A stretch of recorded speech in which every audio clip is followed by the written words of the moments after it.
All right. Good evening to those of you on the East Coast. Good evening also to those of you on the West Coast. Welcome to Targaryen Collective Codex, a House of the Dragon Live rewatch. This is season 3, episode 2. I'm your host, Brandon Troy, host and co-creator of Movers and Shakers Unlimited. Happy to have you joining us tonight. As you well know, decided to do something a little out of the ordinary with this new season of House of the Dragon, of doing a live watch of the show airing. Started the show a little early so that way we could start right at 9 o'clock. If you guys are joining us, welcome. Happy to have you. Just let us know, let me know in the comments. Normally it's myself and my co-host, Mr. Trueheart, Mr. Spills. Mr. Spills is a little under the weather, so it's just going to be myself going solo today.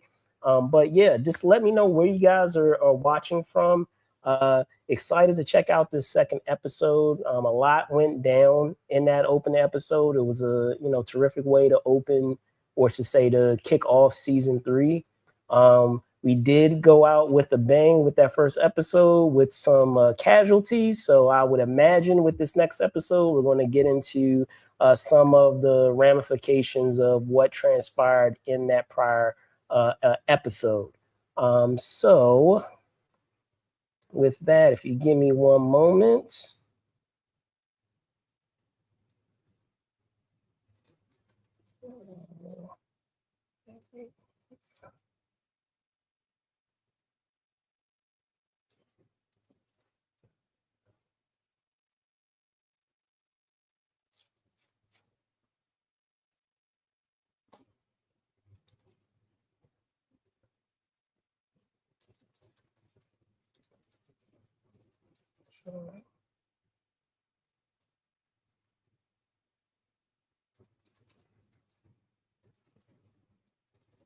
I was gonna say, I'm gonna put it down here in the comments. Let me know where you guys are tuning in from, where you guys are watching from. I know some different time zones.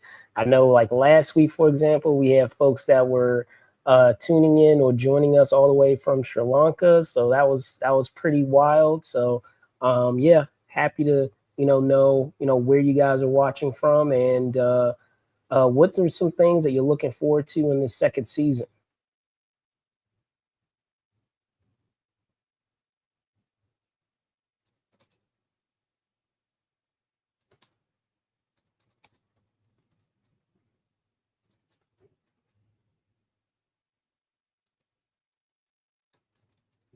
Okay, so we're just around the time to start the episode. I am going to go through the recap, so I will just let you guys know ahead of time on that. So I might be a little more delayed on my end than you guys are. If you guys are planning on skipping through the recap, but I like it for myself to be able to do so with everything that's as dense as this series is, with all the things that are typically going on the show. So let's see if we have it available here. Give me one sec.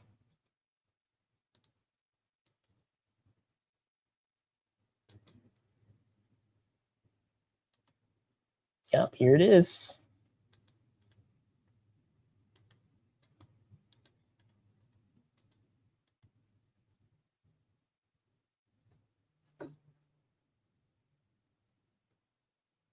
Farmers, compromises can be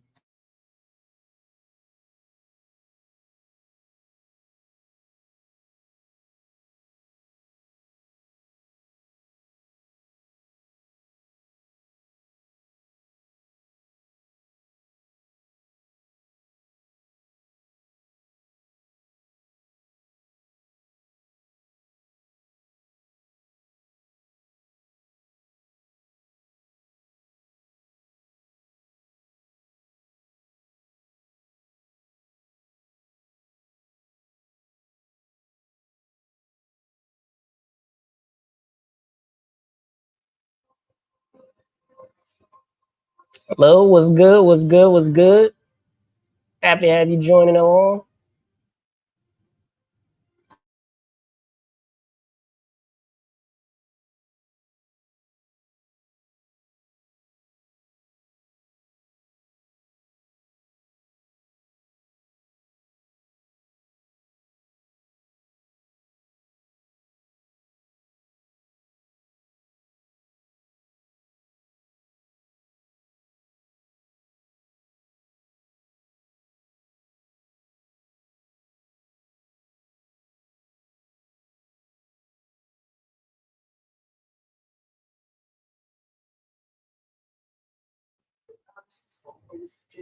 Okay, so they're just basically going through the recap now. They're giving us the background with Raina and her journey of getting a sheep stealer, and then of course the separate journeys that we have with our respective queens and what has gotten us to this point. So, and then of course the folks from Winterfell, our wolves.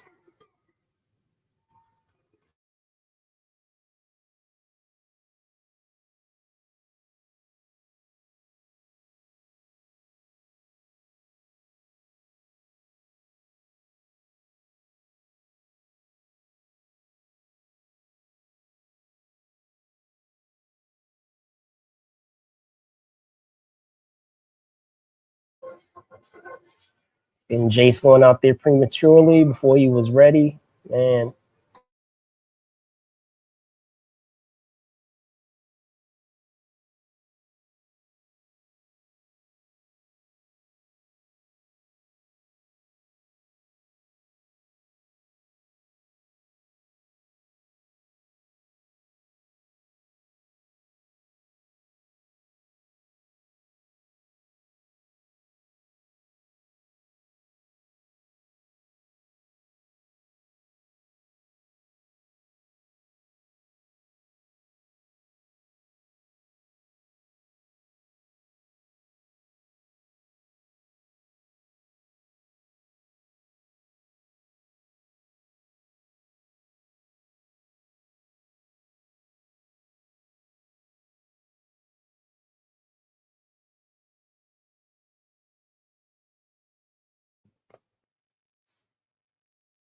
all right, recap done. Let's get in.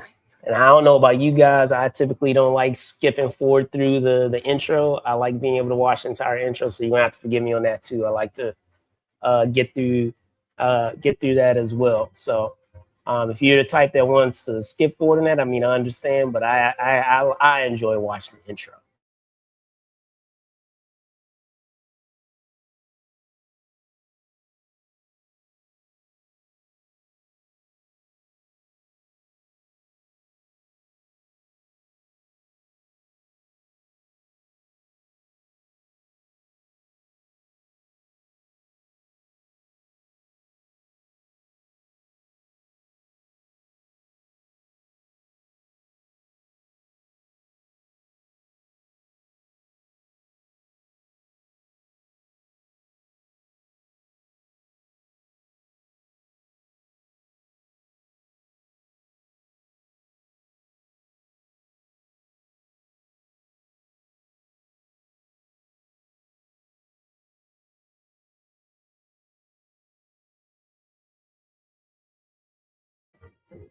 If you're joining the live watch, welcome. Happy to have you with me.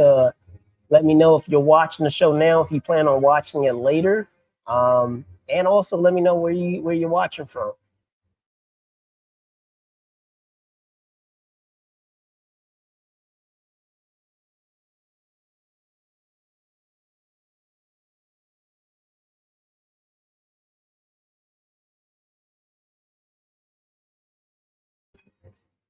All right, here we go.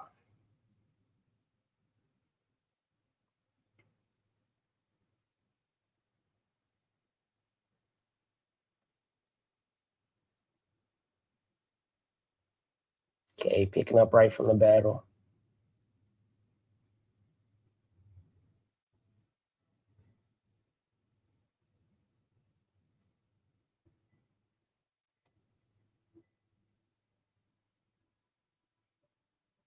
Yeah, must be Jace. There's Dragon.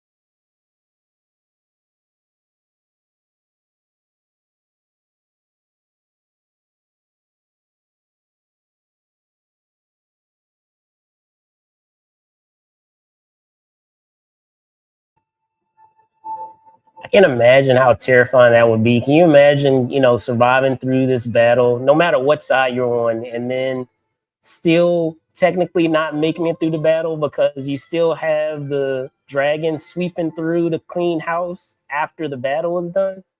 I can't imagine.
Laying her eyes upon Jace, man. What have you done?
Man, Rhaenyra about to snap, yo.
And Millie Alcock is killing that scene, man.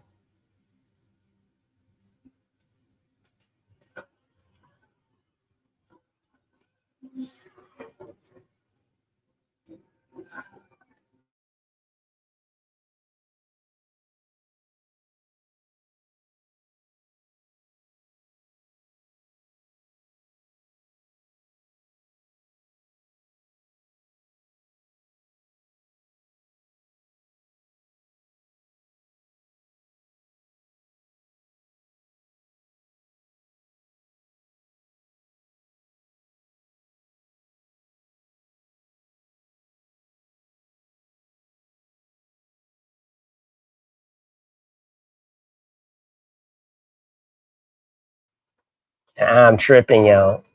Up here saying Millie Alcock, yo, Emma, I apologize. Emma, I apologize. Meant to say Emma D'Arcy.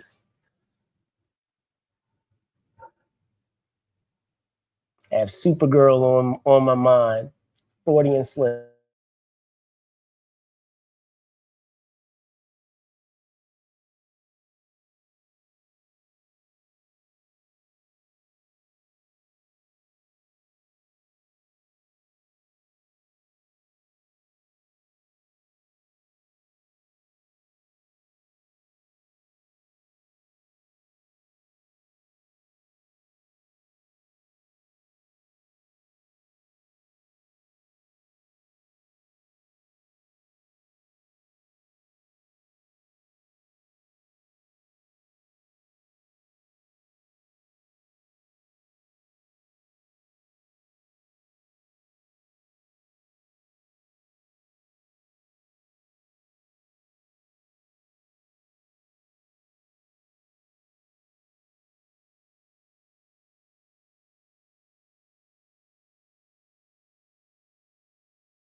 If you're joining, welcome. Happy to have you joining along.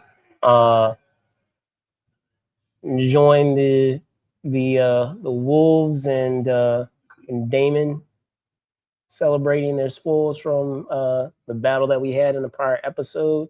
And I also wanted to make a correction. I mentioned that one of the Lannisters had been taken out, and they had in fact been taken out. Just remembering that there were twins. So the fact that one of the said twins had been taken out by oh, hold up.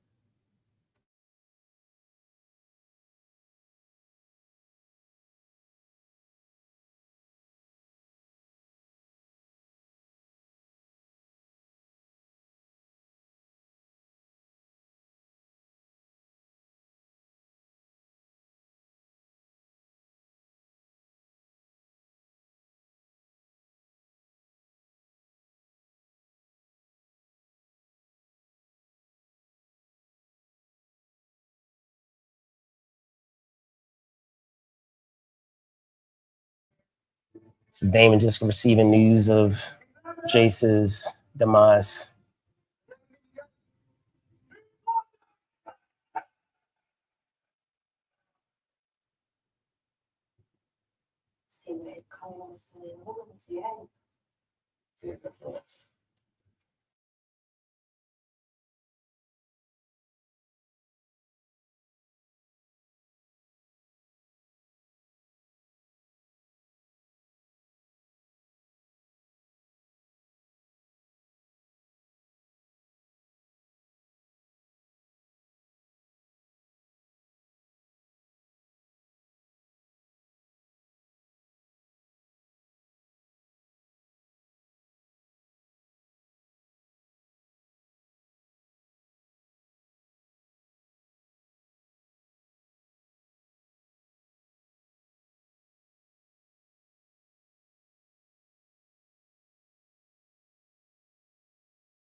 What's up to those of you that are joining the chat?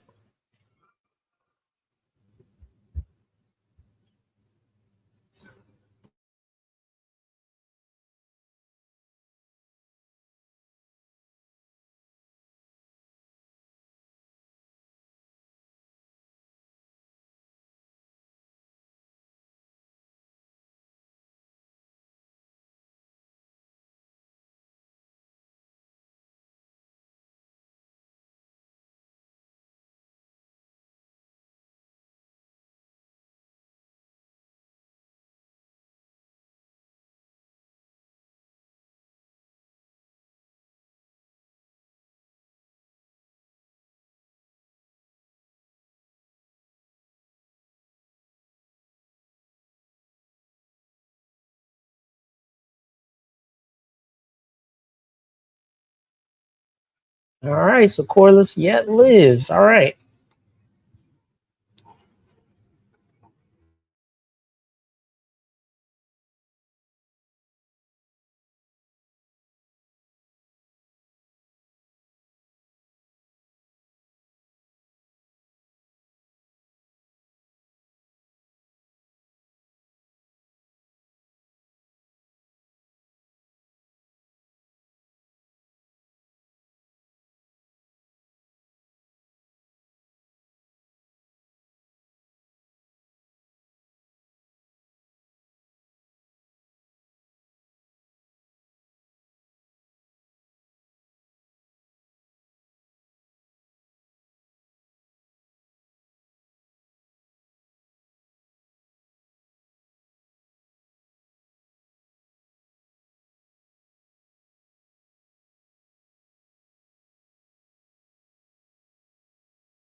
Corliss is fondly acknowledging his illegitimate sons.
When they, I thought,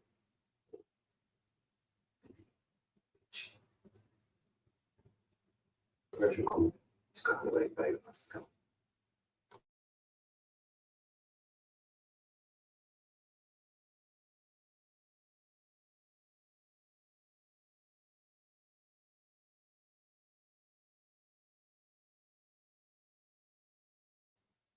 I don't know if Damon wants to treat, his allies, those dragon seeds that way. It may come back to haunt him. I have a feeling. I don't know. It might be a little mutiny that may happen there. We'll see.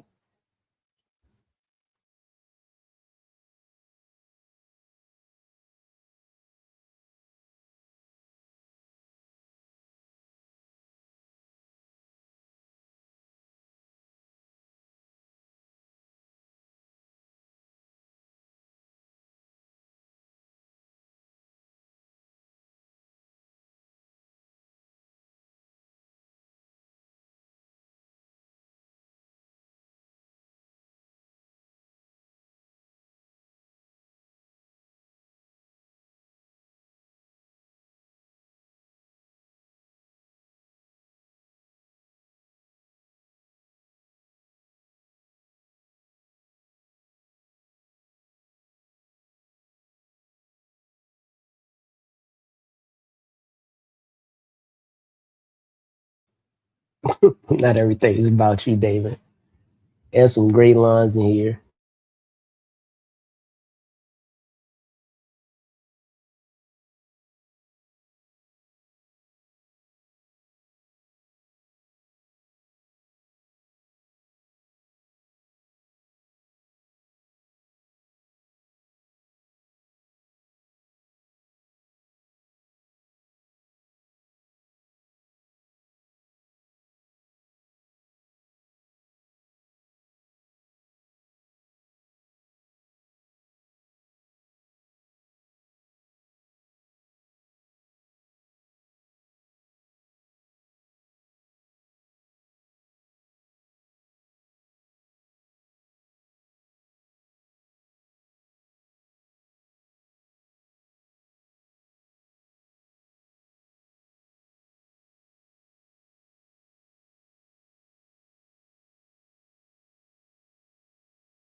The void.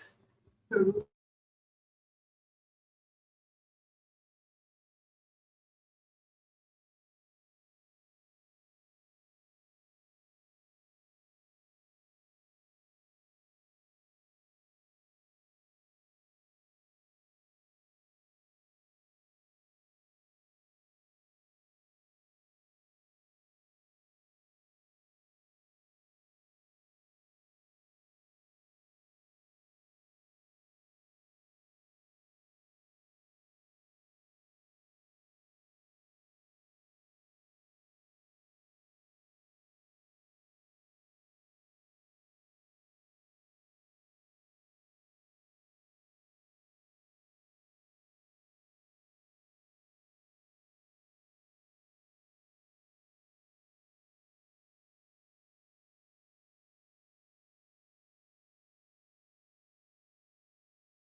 Jasper trying to shoot his shot.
Good on them on imprisoning Jasper. I did not see that, because normally when it comes to Game of Thrones, you know, those despicable characters and their actions don't really get their comeuppance all the time, unfortunately.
So guys, let me know in the comments. Don't you find it interesting that Damon ain't messing with Hugh, but he is messing with Ulf out of the Dragon Seas? He keeps honing in on my boy Ulf, but you see he ain't messing with Hugh though.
Getting some deja vu of Damon. Now it looks like Aemon may go through the same process that Damon did last season at Harrenhal. We'll see.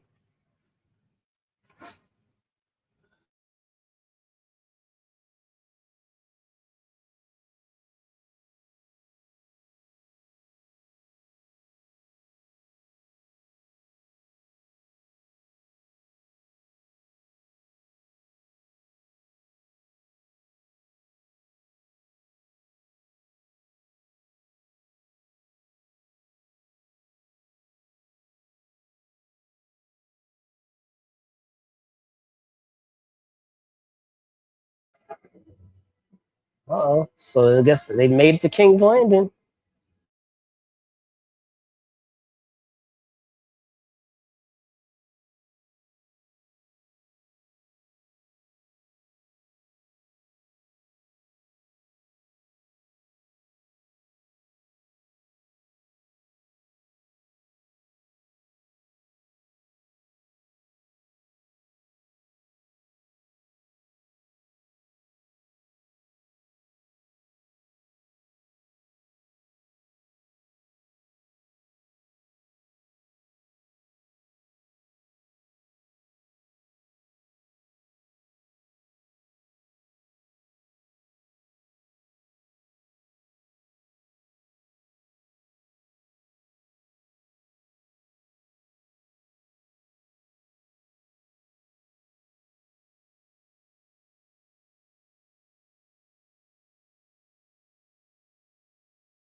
So I'm guessing this is going to end with her coming upon the throne. I'm guessing that's how they'll end it. No proof of it, but I have a feeling.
She's finally made it to the throne. Like I said, I have a feeling that they're going to end it with her just staring at the throne. Or maybe her finally sitting on it will be the end of the episode.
He is flat and alive with respect.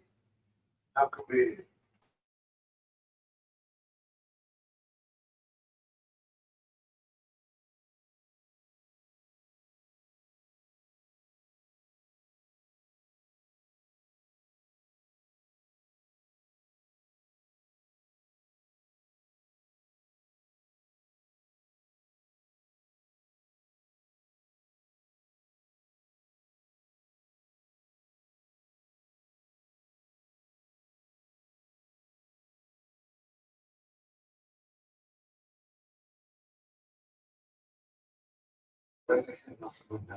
Hey, they're going to take out the Maester? Oh, I hope not. He's been decent, like one of the few decent people in this series thus far.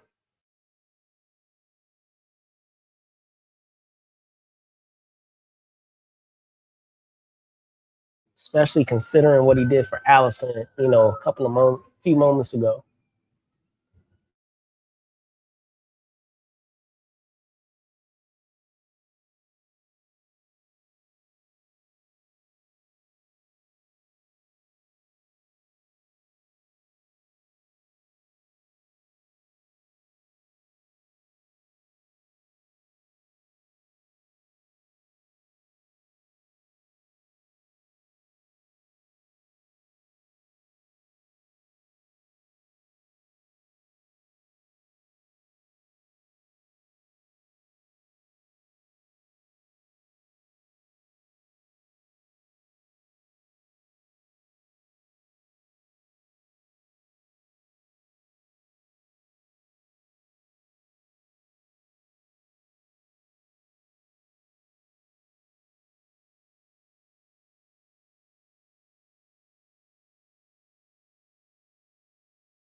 So what was left for her?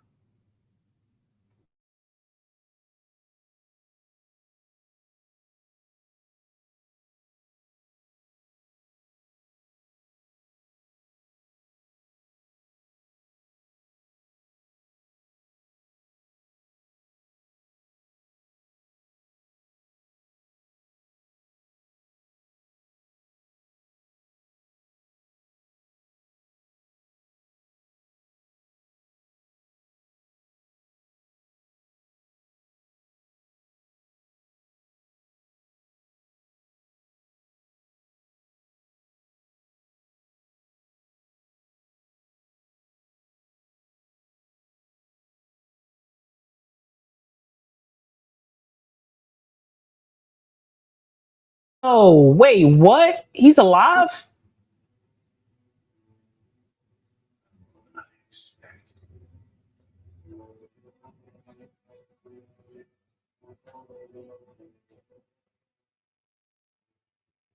Wow. He was there the whole time.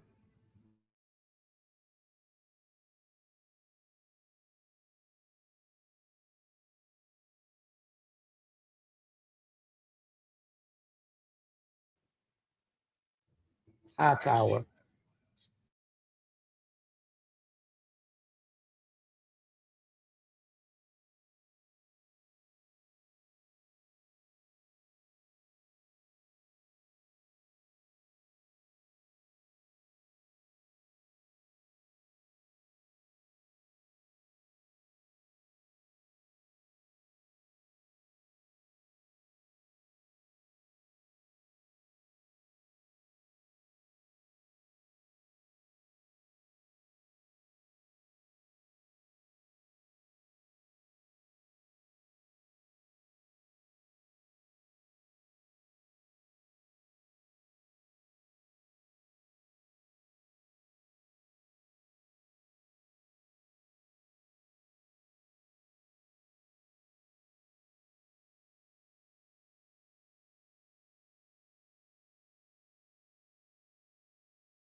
Yeah, seriously, because you've been conniving too, High Tower.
Wow, that's crazy.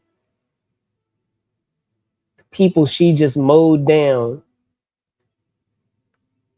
That symbolism. Everything that she has done in order to get herself on that throne, even her footsteps.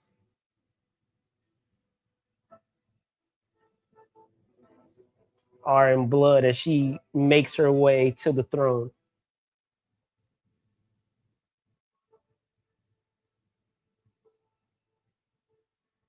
Everything that she had to cross the line with in order to make it right there to that throne. And I'm guessing, like I said, that this episode is going to close with her looking from that throne finally.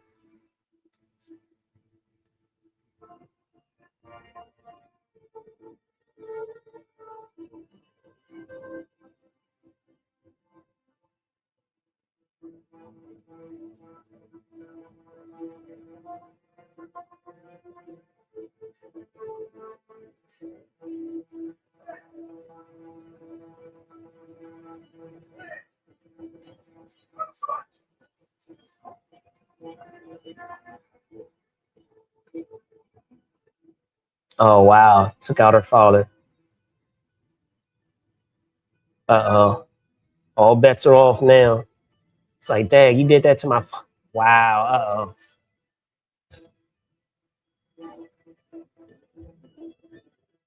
Wow.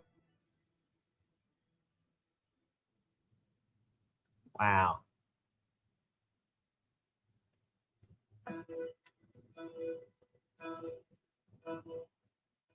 So another incredible episode, guys. Episode 2.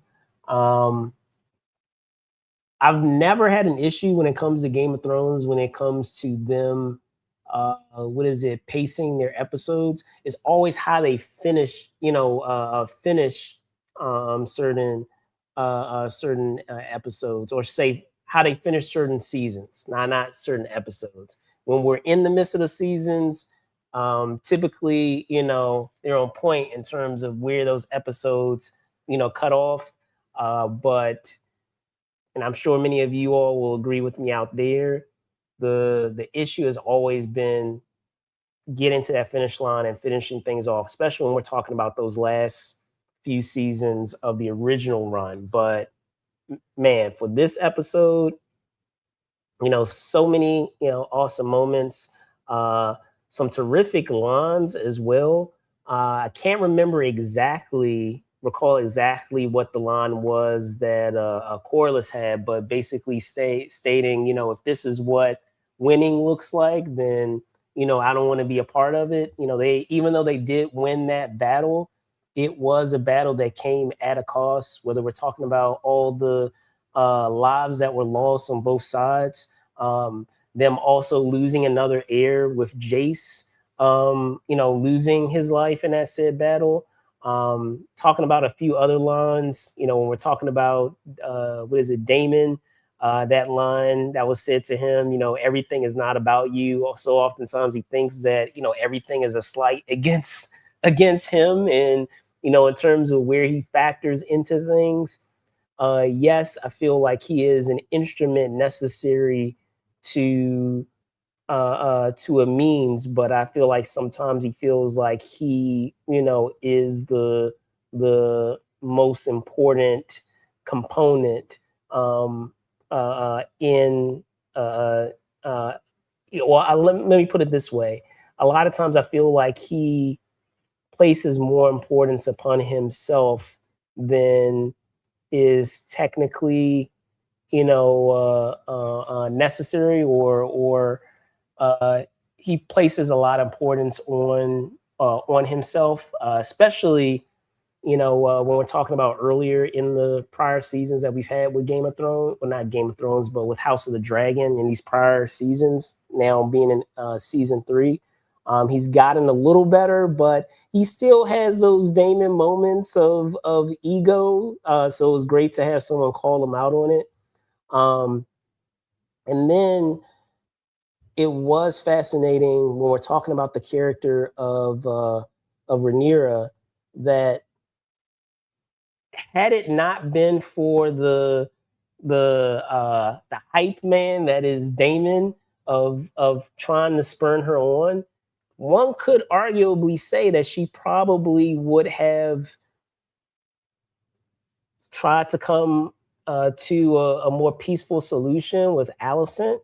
Um, Perhaps she wouldn't have made the drastic action of going all the way to King's Landing. It seemed like she was still what is it grieving, and that she was kind of at her wits end of what this conflict between her the blacks and the greens was amounting to, and then perhaps she might have had a different stance on the outcome, going forward. Maybe she might have, I have no proof of this, but maybe she might have uh uh called it quits and decided to leave things be, leaving things with Allison and the Greens, with Eamon, Allison and the Greens. But because of good old Damon there, being his Damon self, you know, appealing to Rhaenyra's sense of destiny, because she's, so obsessed with this idea of being the destined ruler.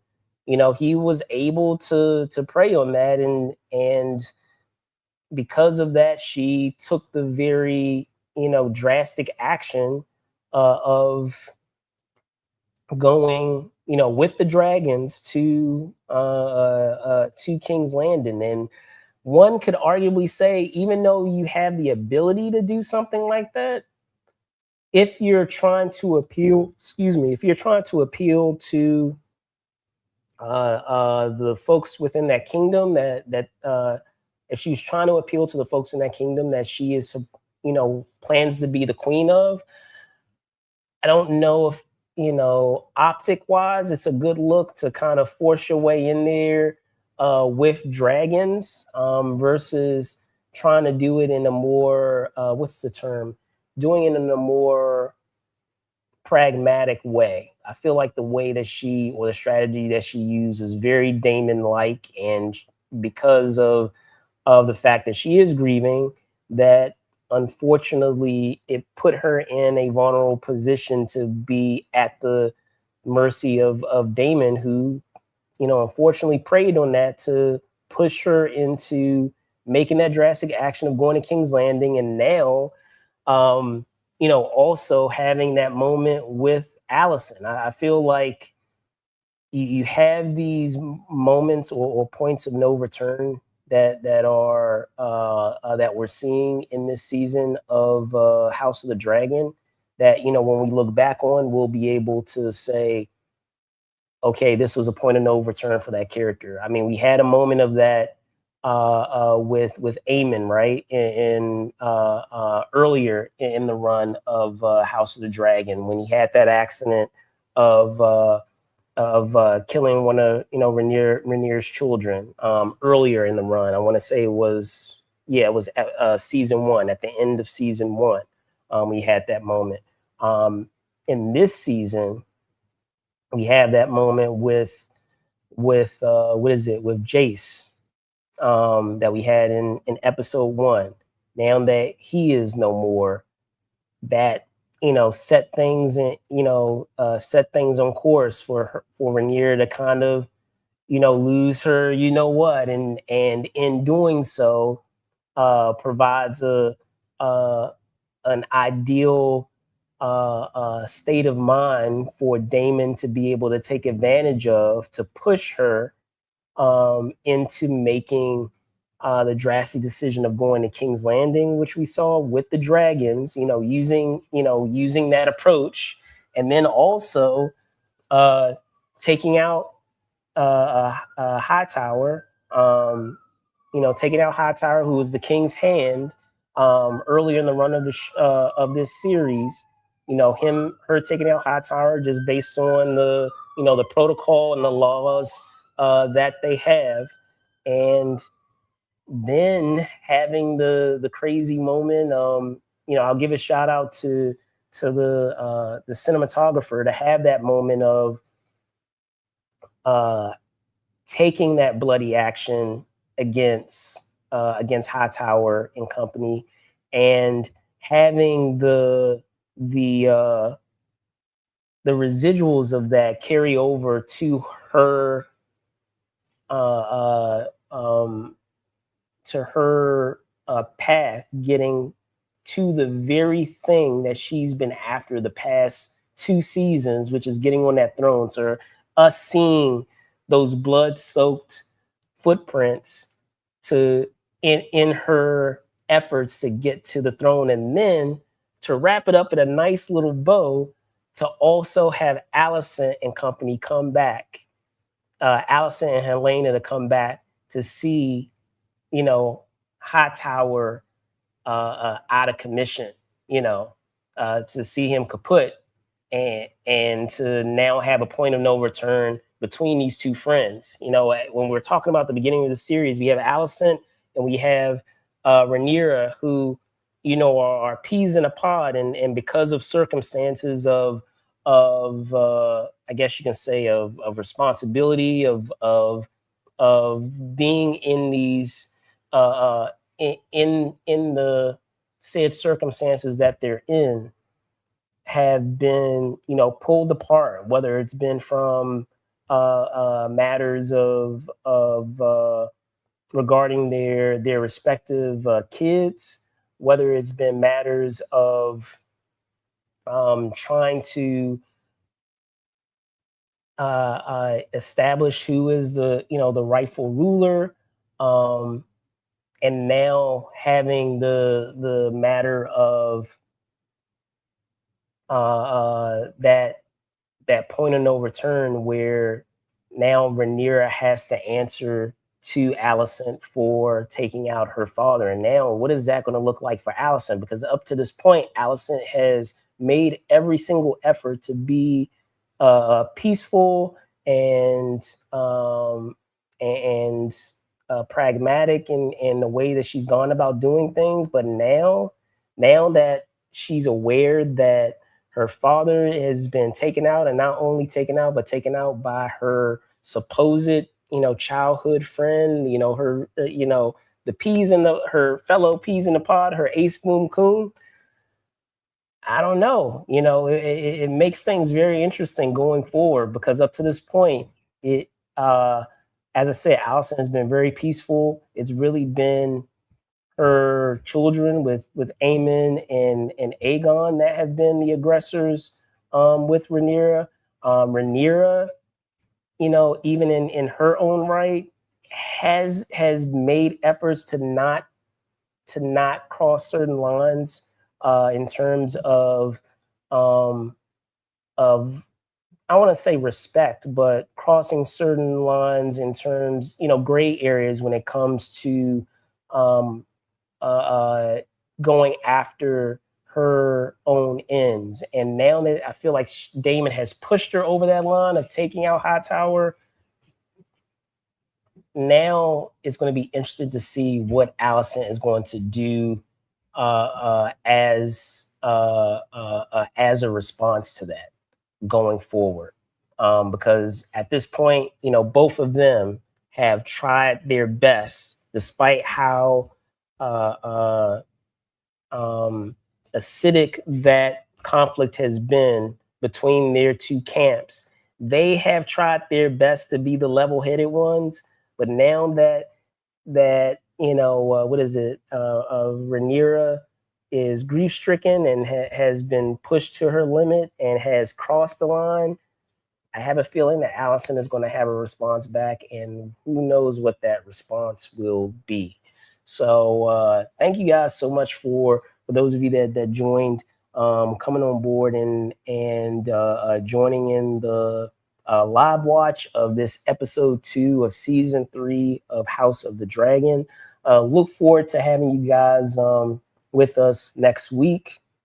Also, we'll have my co-host with me. Again, he wasn't here tonight. He was a little under the weather, so he had a bye, this week. Look forward to, seeing if he'll be able to join us next week. We might have another, cool element in store for you guys next week. So make sure that you guys stay tuned for season 3, episode 3 of Targaryen Collective Codex, a House of the Dragon live watch. I'm your host, Brandon Choi. You can find me at Brandon Choi ENT on X, and then Brandon Choi _ENT on Instagram. Thank you guys so much for watching. Be safe out there, and I'll see you guys soon. Bye now.